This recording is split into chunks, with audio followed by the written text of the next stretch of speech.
संस्कृत से किया है। पहले संस्कृत का जो ओरिजिनल लिखा हुआ है, जो कुछ भी छेड़खानी ना हो, कुछ बदले ना, इसलिए संस्कृत टू मैथिली, और बहुत ही सरल लैंग्वेज में है।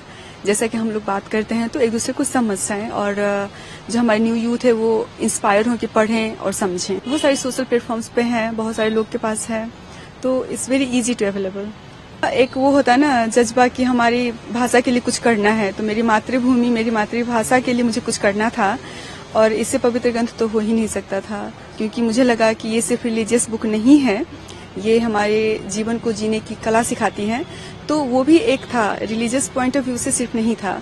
तो मुझे इसको जब हमने रिसर्च किया तो 15 दूसरी भाषाएं में ऑलरेडी हैं भागवत गीता, लेकिन मैथिली में नहीं था। तो दिस इज ए हिस्टोरिक, सबसे पहली बार मैथिली में ट्रांसलेट किया हुआ ये है।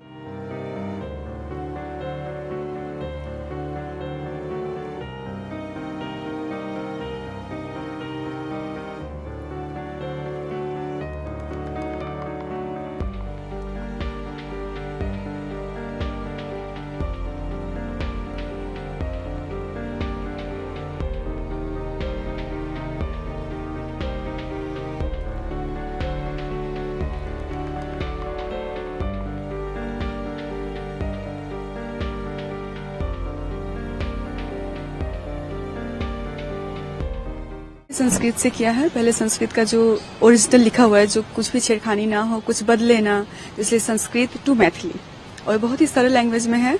जैसा कि हम लोग बात करते हैं तो एक दूसरे को समझ जाएं, और जो हमारे न्यू यूथ है वो इंस्पायर हो कि पढ़ें और समझें। बहुत सारे सोशल प्लेटफॉर्म्स पे हैं, बहुत सारे लोग के पास है, तो it's very easy to available. एक वो होता है ना जज्बा कि हमारी भाषा के लिए कुछ करना है, तो मेरी मातृभूमि, मेरी मातृभाषा के लिए मुझे कुछ करना था, और इससे पवित्र ग्रंथ तो हो ही नहीं सकता था, क्योंकि मुझे लगा कि ये सिर्फ रिलीजियस बुक नहीं है, ये हमारे जीवन को जीने की कला सिखाती है। तो वो भी एक था, रिलीजियस पॉइंट ऑफ व्यू से सिर्फ नहीं था।